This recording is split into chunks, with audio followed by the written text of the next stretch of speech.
you'll remember back to 2015, there was a bit of a spy craze, what with a Bond film, a Mission Impossible film, and today's film. And if you ask me, The Man from U.N.C.L.E. was definitely the best of the three. I agree. Yeah? I did not expect her. No. Rogue Nation was good. Rogue Nation was solid, absolutely solid entertainment, which I think falls into the same category as The Man from U.N.C.L.E. Yeah, Spectre was laborious. Rogue Nation is significant to this because originally Tom Cruise was going to play Napoleon Solo. I really didn't. But he decided to carry on with Mission Impossible. I mean, probably a good call. You can't really have two spy franchises. Yeah. But, yeah, I like Rogue Nation, but The Man from U.N.C.L.E. definitely was the highlight, which is a shame that it bombed so horribly because it was a great movie, in my opinion. Yeah, I think, unfortunately, publicity-wise, it probably sank below the weight of the other two. I'd set The Man from U.N.C.L.E. over every Daniel Craig Bond film, bar Casino Royale. Also, as we now know, Ian Fleming had a hand in The Man from U.N.C.L.E., which makes a lot of sense in hindsight. Yeah. Specifically Solo himself. Yeah. What a difference in name. Look, if I met someone called Napoleon Solo, I'd be like, are you a spy? So the name James Bond is now associated with a spy. But I'm guessing he chose it originally because it sounds like such a bland, nondescript name, right? Yeah. Whereas Napoleon Solo is like... Yeah. Yeah, it is stupid. Yeah. But, apparently, Broccoli and Saltzman were going to sue him for this. Ian Fleming being attached to a spy TV series would overshadow James Bond. Because it was originally going to be called Solo, I think the show was. And then they had to come up with a name afterward. And I also didn't know that Kuryakin didn't become the second lead until later on. It was just supposed to be Robert Vaughn. So that's why it's called The Man from U.N.C.L.E. and not The Men from U.N.C.L.E., which would probably make more sense. I also once met Robert Vaughn when I was about 12, and he was a very nice gentleman. Birmingham memorabilia con or whatever it was back then. So that would have been like, what, 97? It was 98, he was. Yeah? So I was about 12, 13. Yeah? So, yeah. Wow, man. Yeah. Because I remember that was the first time I saw a guy from TV like next to me, and I was like, I watched the repeats with my dad as a kid, and I was like, it's The Man from U.N.C.L.E. Yeah, man. So, as we know, the links are Robert Vaughn, the original Napoleon Solo, in the Man from U.N.C.L.E. TV series. And then he went to play in Superman 3. Yep. And then, obviously, Henry Cavill played Superman. And then Henry Cavill played Napoleon Solo. So there's a nice circular kind of link between them. Yeah, man. But I wish we had a spy craze these days, because I'd prefer that as a big spy film fan to more cape movies. Well, I think this one does lend itself to a sequel the way the story goes at the end. Yeah. I think, unfortunately, Armie Hammer's personal misdemeanors or whatever. Box office plus that, probably not a big help. But I just think it's so typical that the one Guy Ritchie movie that doesn't make money is one of his best movies. Because I'm not the world's biggest Guy Ritchie fan. I like Snatch. I like the Sherlock Holmes movies. Yeah. I think that's probably it. There was The Gentleman as well. Yeah. The Gentleman is very much a Guy Ritchie movie. Like, you can watch it and identify it through the dialogue and the editing and stuff. The Man from U.N.C.L.E. is very restrained, I think, from Guy Ritchie. Yeah. There's the car chase near the start with the first encounter, Napoleon and Ilya. There's a few like snap cuts and stuff there where he's very Guy Ritchie, but apart from that, I think he's quite restrained. You wouldn't actually know that's a Guy Ritchie movie from watching it, I don't think. I like the fact that it sets up a sequel so well because it's an origin story. Yeah. The last scene sets it up for what the TV series essentially was. Yeah. So it doesn't override the show in any way.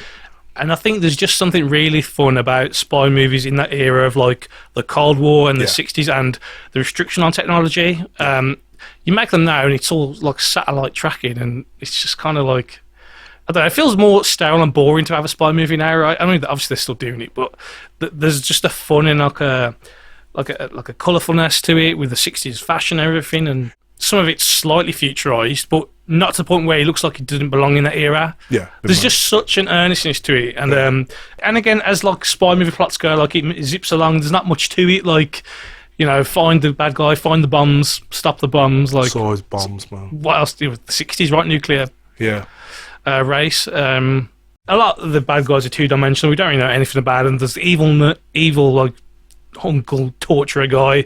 There's the, you know, uptight blonde English lady who's also evil for reasons I'm not sure of. No. So yeah, maybe the villains could have had a bit more character and backstory, but again, it's not super necessary in this. That's only a niggle, really. please, God, someone make a 60s Bond film. We've said it a few times. But it's like it'd be great. all the problems would go away. Yeah. Use the technology of the time. Yeah. Yeah.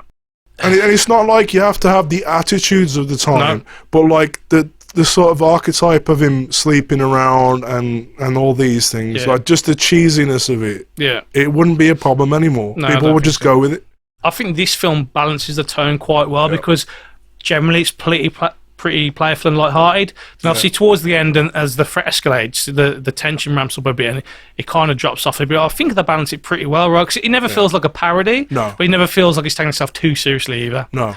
So I think tone-wise, I mean, the soundtrack's amazing. You got like a bunch of Motown and stuff in there. Yeah. Then you have like the 60s style music. It's very spy music. The lack of pretension, which is what has sunk the recent Bond films. You still need one foot in the fantasy element. Yeah. Casino Royale got it perfect. I think it was gritty and adult, and yet it could still have a bit of fun. Yeah. And they lost that. It just disappeared up its own, like, backside, really. No, it disappeared up Daniel Craig's backside. The thing is that they tried to play on that, like, you're a dinosaur, but if you go back to, like, GoldenEye 95, M delivers that speech to Pierce Brosnan's Bond then. Yeah. So it's like, well, we've already seen that. Like, yeah. Because they feel ashamed of the conventions of Bond. Yeah. That's the whole point. You lean into it, right? Yeah. Yeah. I think I've said it before, right? Look, any movie like this, if you treat it earnestly, it comes across earnestly to the audience. If you're constantly trying to wink at us and be like, yeah, but we're not like that, right? How subversive we are with this. Like, come on. Let us have fun. Yeah. If I want to watch something serious, I'll watch, like, Schindler's List. Like, the opening credits sort of set up the world of it really quickly. Yeah. The opening credits fade into the Berlin Wall. Yeah. Like little touches like that, Guy Ritchie does really, really well. Yeah, really smart. And I like the fact that Kuryakin is on his ass from the second it starts as well. It's there in the background.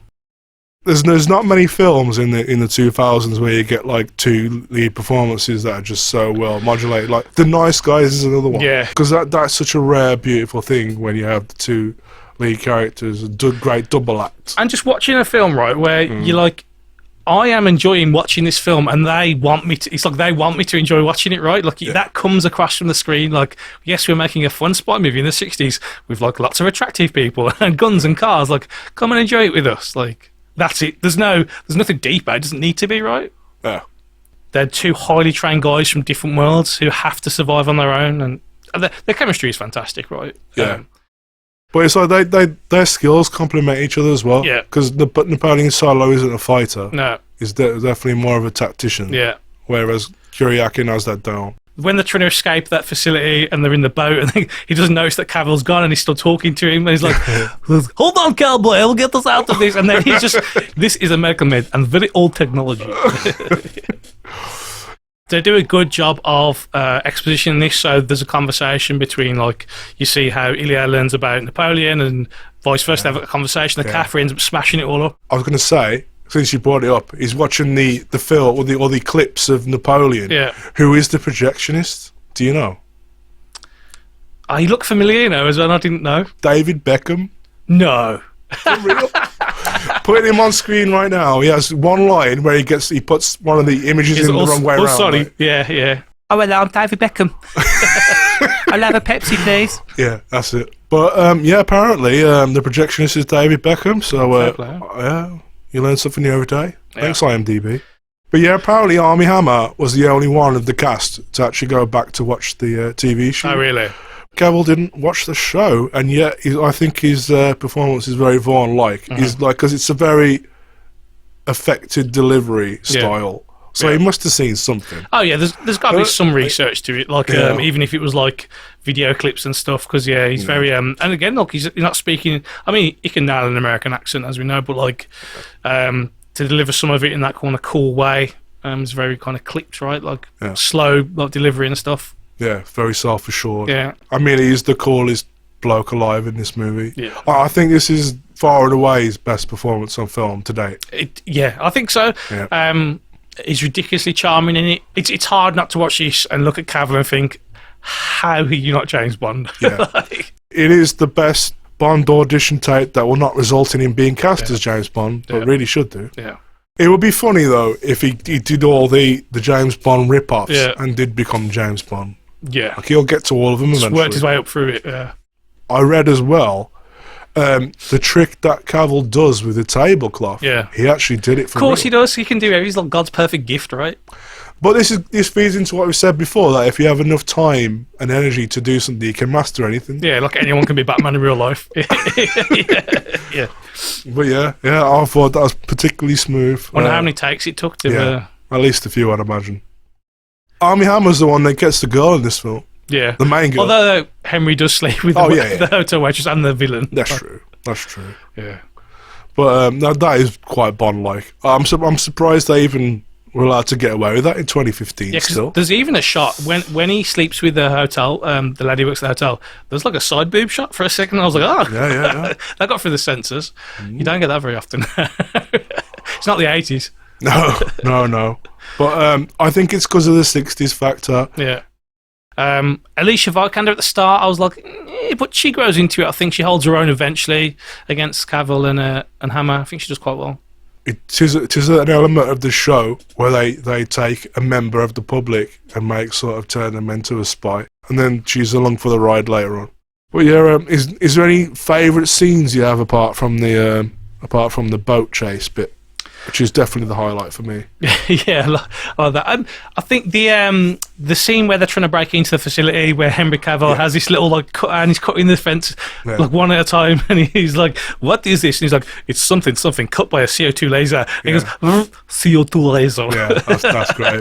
Yeah, the constant upmanship between them is great. Yeah. I think The Man from U.N.C.L.E. definitely is high on the list of TV show adaptations to film, because it's a pretty mixed bag, I think.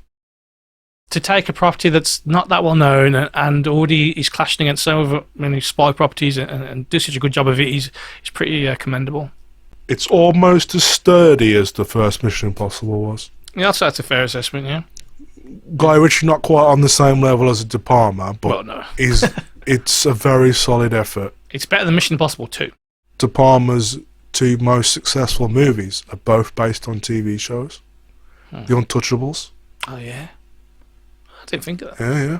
Interestingly. And again, maybe just it's better off as a solid one-off film that doesn't need sequels, because how many sequels have diminishing returns, right? Sure, yeah. This is it. Maybe if they had made a sequel to Dredd, it'd have dropped the ball. Yeah. Sometimes you get lightning in the bottle, right? And all the elements work together perfectly. Yeah. The thing is with sequels, right, you get actors' egos involved where it's like, well, I want this salary this time and blah, blah, blah, and blah, blah. And so there's so many factors into why sequels aren't as good as the original. Please reconsider Cavill as Bond, because he was Martin Campbell's pick, wasn't he? Was it? He wanted him over Daniel Craig. Oh, God. Maybe there's a multiverse out there where that happened. Yeah. It could happen with Cavill, because they wanted Pierce Brosnan for Living Daylights. Yeah. Because he was tied into, what's that TV show he did? Oh, Remington Steele. Yeah, that's the one. Can you imagine how devastating that would be? Close call? Maybe we'll get a Remington Steele remake. That's it, man. That's it. Guy Ritchie on it. Henry Cavill. Yeah, exactly. He'll get to every Bond rip-off before he gets to Bond, man. That's how it's going to go. Yeah, just give us old man Bond, right? Yeah. I mean, we have had old man Bond, I suppose, but Connery, his hair had to be sprayed on and stuff. Never say never again. Yeah. He should have said never. Yes. Oh, my back shot thing. The Man from Uncle Scott. I think in years to come, people will look back and they'll say, what the hell were we smoking? This film is great. Because the reviews... what does it take to entertain people these days? If you want a 2-hour slice of popcorn entertainment that you can sit and enjoy, and it's fun and it's exciting and it's funny and it's charming, it's everything you want from a Friday night movie, right? I think it might end up going back to TV again one day. Probably, because these things will always cyclical, come back right? around. Yeah. Oh yeah, because they're just running out of stuff to do. With all the streaming, they've got so many hours to fill, not enough properties to fill it with, right? But yes, The Man from U.N.C.L.E. a brilliant film. Guy Ritchie, what are you doing, man? Get onto this. Do some more Sherlock. Stop making films like Aladdin. Yeah, that was a weird choice, right? And this, Snatch, I think I'm my favourite too.